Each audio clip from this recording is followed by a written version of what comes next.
Good morning students.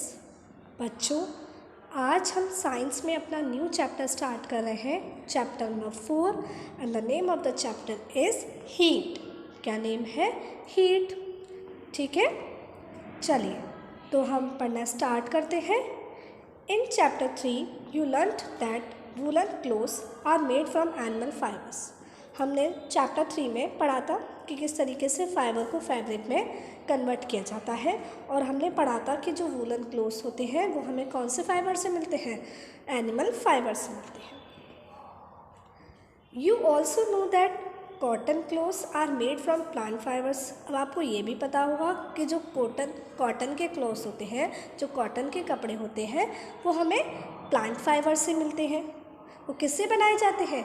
Plant fibre से बनाए जाते हैं। We wear woollen clothes during winters when it is cold outside. अब जब बाहर ठंड होती है, तो बाहर जब ठंड होती है तो हम कैसे कपड़े पहनते हैं? ऊनी कपड़े पहनते हैं ना। Woollen clothes keep us warm. We prefer to wear light coloured cotton clothes when it is hot.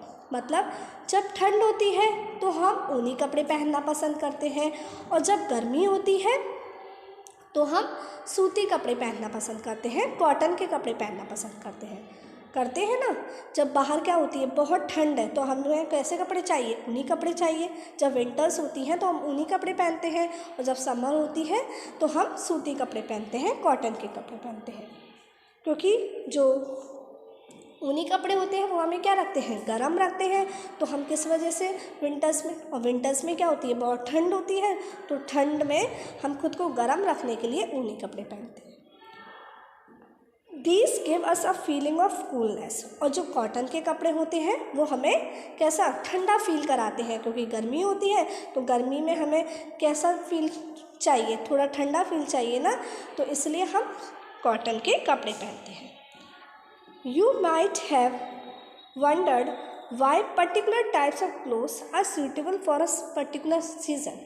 अब आपको ये सोचकर थोड़ा आश्चर्य फील होता होगा, आश्चर्य लगता होगा ना, आश्चर्य होता होगा कि आखिर एक पर्टिकुलर सीज़न के लिए क्यों पर्टिकुलर टाइप्स के क्लोथ्स बनाए गए हैं, क्यों विशेष तरीके के कपड़े हमें पहनने पड़ते हैं। कि समर है तो हमें कॉटन के कपड़े पहनने पड़ रहे हैं, अगर विंटर है तो हमें ऊनी कपड़े पहनने हैं। तो ये सोचकर थोड़ा सा आपको आश्चर्य लगता होगा, सरप्राइज होता होगा, सरप्राइज होते होंगे आप थोड़ा सा। In winter you feel cold inside the house. अब जब विंटर होती है, सर्दियाँ होती हैं, तो जब आप घर पर होते हैं तो घर पर भी आपको कैसा फील होता है? ठंडा फील होता है ना, घर पर भी आपको ठंड लगती है। If you come out in the sun you feel warm. और जैसे ही आप सन बाहर आते हैं, बाहर निकल कर सूरज के सामने आते हैं, तो आपको क्या लगने लगता है? थोड़ी सी, मतलब आप गर्म फील करने लगते हो। In summer you feel hot even inside the house. Summer में क्या होता है कि हम तो चलो घर से बाहर भी नहीं निकल रहे ना गर्मी में, तो भी हमें घर पर भी क्या लगती है? गर्मी लगती है ना घर पे गर्मी। How do we know whether an object is hot और कोल्ड। अब हम कैसे जानेंगे कि वो ऑब्जेक्ट ठंडा है या वो ऑब्जेक्ट गर्म है? क्योंकि हम अंदर रह रहे हैं, विंटर्स में हम अंदर रह रहे हैं, तो हमें अंदर ठंड महसूस हो रही है और बाहर गर्मी लग रही है। मतलब गर्मी नहीं लग रही, बाहर हम गर्म फील कर रहे हैं। लेकिन समर में क्या होता है, हम घर पर रहकर भी हमें गर्म फील होता है। तो हम कैसे पहचानेंगे कि कोई ऑब्जेक्ट गर्म है या कोई ऑब्जेक्ट ठंडा है? क्योंकि अलग अलग सिचुएशन में वही ऑब्जेक्ट चेंज हो जाता है।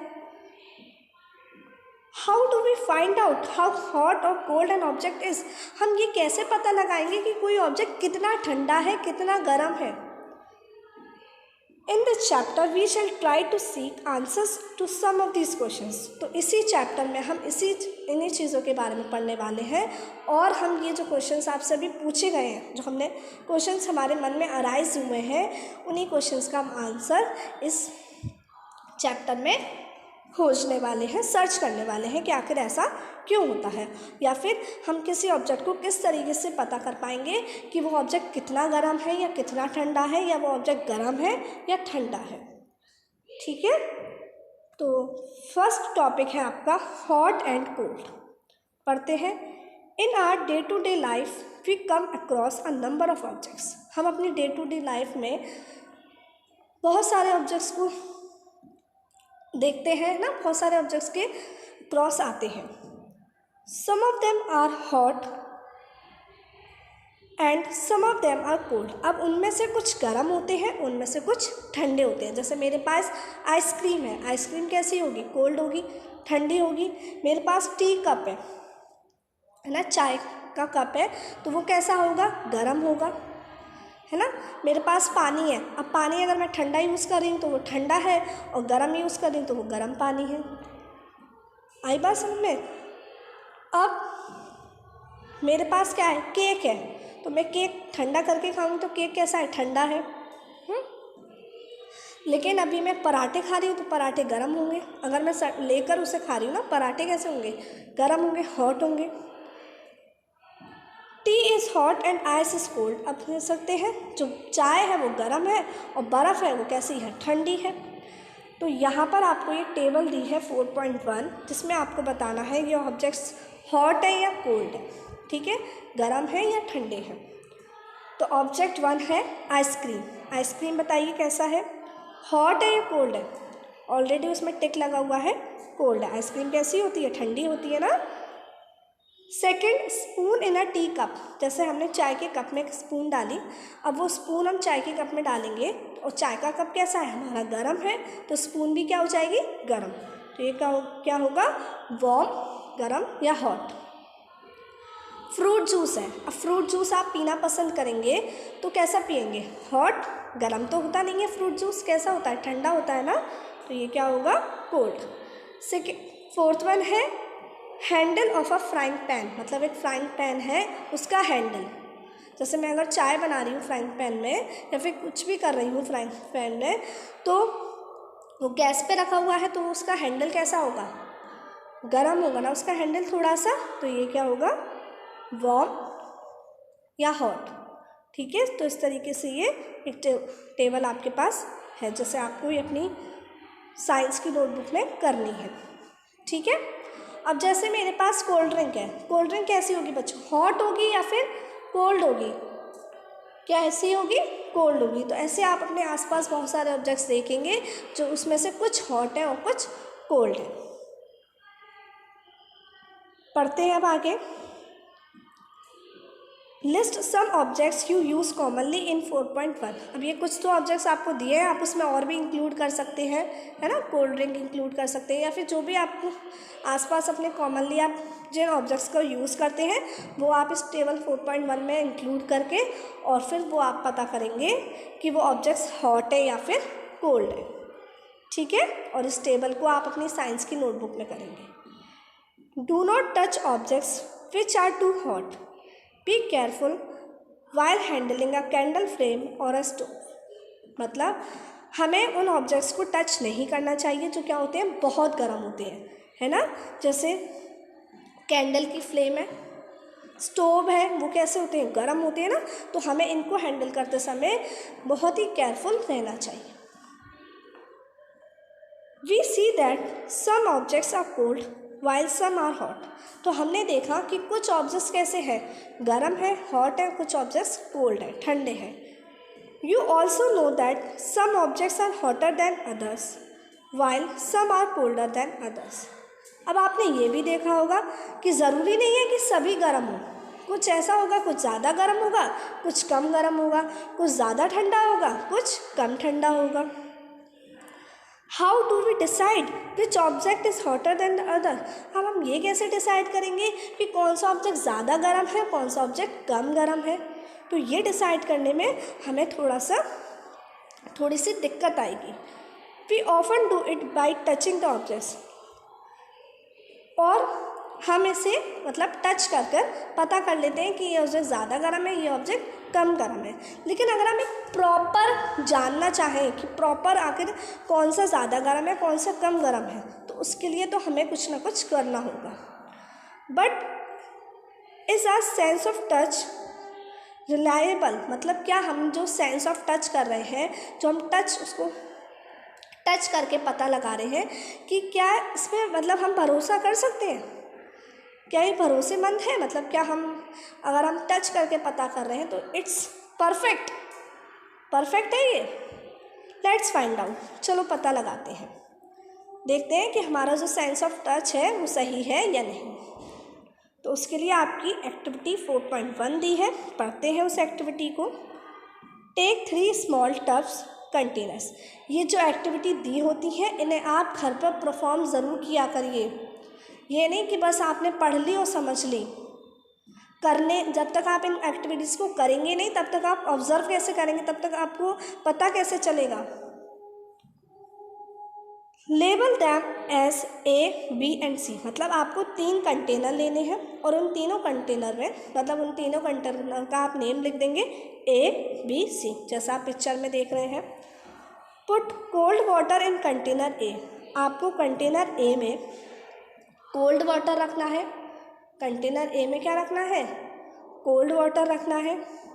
And hot water in container B, और कंटेनर बी में आपको गर्म पानी रखना है। मतलब कंटेनर ए में आप ठंडा पानी रखेंगे और कंटेनर बी में आप गर्म पानी रखेंगे। ठीक है, जैसे आपको पिक्चर में दिख रहा है। फर्स्ट जो कंटेनर ए है उसमें आप ठंडा पानी लेंगे और कंटेनर जो बी है उसमें आप गर्म पानी लेंगे। Make sure that water is not so hot that you burn your hand. अब आपको इतना ध्यान रखना है कि आपको इतना गर्म पानी नहीं लेना है कि अगर आप उसमें अपना हाथ डिप करें तो वो आपका जल जाए। नॉर्मल, ज़्यादा हॉट नहीं लेना है, बहुत ही नॉर्मल पानी आपको यूज़ करना है। मतलब गर्म हो बट इतना गर्म ना हो कि आपका हाथ जल जाए। चलिए अब आगे बढ़ते हैं। Mix some cold and hot water in container C. अब जो हमने कंटेनर सी लिया उस कंटेनर सी में आपको क्या करना है? थोड़ा सा गर्म पानी लेना है और थोड़ा सा ठंडा पानी लेना है। ठीक है, मतलब थोड़ा गर्म पानी और थोड़े ठंडे पानी को हमें मिक्स कर देना है। Now dip your hand, left hand in container A and right hand in container B. After that, पानी लेने के बाद आपको क्या करना है? जो आपका कंटेनर ए है उसमें आपको अपना लेफ्ट हैंड डालना है, जो कंटेनर बी है उसमें आपको अपना राइट हैंड डालना है। After keeping the hands in the 2 containers for 2-3 minutes, आपको 2-3 मिनट तक कंटेनर में अपने हाथ डालने रखने हैं। फिर उसके बाद put both the hands simultaneously in container C. फिर आपको क्या करना है? जैसे आपने दोनों में हाथ डाला, 2-3 मिनट तक आपने उन दोनों कंटेनर में अपने एक एक हाथ को डाला रखा। फिर आपको अपने दोनों हाथ बाहर निकालने हैं और दोनों हाथ साथ में आपको कंटेनर सी में डालने हैं। किस में डालने हैं? कंटेनर सी में। Do both the hands get the same feeling. अब आपको ये देखना है कि आपने एक ठंडे पानी में डाला था हाथ और आपने एक गर्म पानी में डाला था हाथ, फिर दोनों हाथ आपने मिक्स्ड वाटर में डाला, जो कोल्ड भी है और हॉट भी है, तो आपने उसमें डाला। तो आपको ये देखना है कि आपके दोनों हैंड्स में क्या आपको सेम फीलिंग हुई? क्या आपको सेम फीलिंग मिली? तो ये आप एक्टिविटी तभी आपको पता कर चल पाएगा जब आप इस एक्टिविटी को करेंगे, और नहीं पता चलेगा अगर आप नहीं करेंगे। तो प्लीज़ इस एक्टिविटी को आप घर पे करिएगा और फील करिएगा कि आपको क्या फील हुआ। ठीक है, और जानने की कोशिश करिएगा। ठीक है। Bhoju says my left hand tells me that the water in mug C is hot and the right hand tells me that same water is cold. अब भोजू कहता है, उसने ये एक्टिविटी की और उसने बताया कि जो मेरा लेफ्ट हैंड है, जो मैंने किस में डाला था पहले, जो मैंने लेफ्ट हैंड अपना किस में डाला था? ए वाले मग में, जिसमें कैसा पानी था? हॉट था। देखो, ए वाले मग में डाला जिसमें पानी कैसा था? H, hot. तो उसे वहाँ पर कोल्ड फील हुआ। कैसा फील हुआ? कोल्ड फील हुआ। मतलब हॉट वाटर में से डाला हुआ हाथ हमने फिर एक मिक्स्ड वाटर में डाला तो वही हाथ हमें कोल्ड फील लगा। और बी वाले कंटेनर में कैसा डाला था उसने अपना? कोल्ड पानी था ना, और वो हॉट फील हुआ। मतलब उल्टा फील हुआ, जो हॉट था वो कोल्ड फील हुआ और जो कोल्ड था वो हॉट फील हुआ। जो हैंड उसने हॉट वाटर में डाला था वही मिक्स्ड वाटर में डालने पर उसे कोल्ड फील हुआ, और जो हैंड उसने कोल्ड वाटर में डाला था वही मिक्स्ड वाटर में डालने पर उसे हॉट फील हुआ, मतलब उसे उल्टा फील हुआ। वॉट शुड आई कंक्लूड, अब होजू कन्फ्यूज़ हो गया कि उसे क्या अब वो कैसे पता लगाए कि कौन सा हॉट वाटर है कौन सा कोल्ड वाटर है, क्योंकि वही उसे हाथ डालने के बाद वही चीज़ उसे उल्टी दिखाई देने लगी, मतलब उल्टी उसने ऑब्जर्व की। तो ये थोड़ा सा हमने कहा ना कि क्या हमारा टच करना बहुत है, क्या हमारे टच करने से हमें पता चल जाएगा कि कोई ऑब्जेक्ट हॉट है या कोई ऑब्जेक्ट कोल्ड है। तो इससे इस एक्टिविटी से प्रूव हुआ कि नहीं, ऐसा नहीं है, हमारा केवल टच करना ही इतना, हम अपने टच पर इतना भरोसा नहीं कर सकते कि हमने टच किया और पता लगा लें कि कौन ज़्यादा हॉट है, कौन ज़्यादा हॉट है, कौन कम हॉट है। Hoju's confusion shows that we cannot always rely on a sense of touch to decide whether an object is hot or cold। मतलब अब ये कन्फ्यूज़न ये शो करता है कि हम अपने सेंस ऑफ टच पर भरोसा नहीं कर सकते ये डिसाइड करने के लिए कि कोई ऑब्जेक्ट हॉट है या कोई ऑब्जेक्ट कोल्ड है। हम नहीं डिसाइड कर सकते, हम अपने टच पर भरोसा नहीं कर सकते, क्योंकि जो टच अभी हमें हॉट बता रहा था वही मिक्स्ड वाटर में हैंड डालने पर कोल्ड शो कर रहा है। तो ये हम डिसाइड नहीं कर सकते। समटाइम्स इट मे डिसीव अस, मतलब कभी हमें धोखा दे सकता है, मतलब कभी तो सही हो सकता है लेकिन कभी कभी हमें धोखा भी दे सकता है, तो हम इस पर पूरा भरोसा नहीं कर सकते। Then how do we find out how hot an object really is. तो अब हम पता कैसे लगाएंगे कि कोई ऑब्जेक्ट कितना गर्म है। A reliable measure of the hotness of an object is its temperature। तो हम अगर ये पता करना चाहते हैं कि कोई ऑब्जेक्ट कितना गर्म है तो हमें उस ऑब्जेक्ट का टेम्परेचर नापना पड़ेगा। क्या मेज़र करना पड़ेगा? टेम्परेचर। और ये बिल्कुल मतलब इस चीज़ पर हम भरोसा कर सकते हैं, ये बिल्कुल करेक्ट होगा, परफेक्ट होगा ये बिल्कुल। तो हमें उस ऑब्जेक्ट का क्या नापना पड़ेगा बच्चों? Temperature. Temperature is measured by a device called thermometer.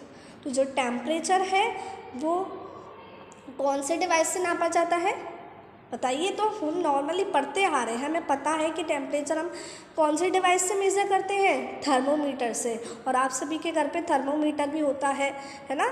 जब हमें बुखार आता है तो हमारी मम्मी थर्मोमीटर से हमारा टेम्परेचर मेज़र करती हैं, या हम डॉक्टर के पास जाते हैं तो वो भी हमारा थर्मोमीटर से टेम्परेचर मेज़र करते हैं कि कितना बुखार में हम गर्म तो फील करते हैं, तो कितना गर्म है। तो किसी भी ऑब्जेक्ट का टेम्परेचर नापने के लिए हम किसका इस्तेमाल करते हैं? थर्मोमीटर का इस्तेमाल करते हैं। और कोई ऑब्जेक्ट कितना गर्म है इसको नापने के लिए हमें उस ऑब्जेक्ट का क्या नापना होगा बच्चों? टेम्परेचर। ठीक है, तो आज के लिए इतना ही। आपको अपने होमवर्क में एक्टिविटी 1 करनी है और टेबल 4.1 करनी है। ठीक है, तो नेक्स्ट क्लास में हम नेक्स्ट टॉपिक रीड करेंगे। टिल देन यहाँ तक अच्छे से समझिएगा, पढ़िएगा। नेक्स्ट क्लास में मिलते हैं। Bye bye.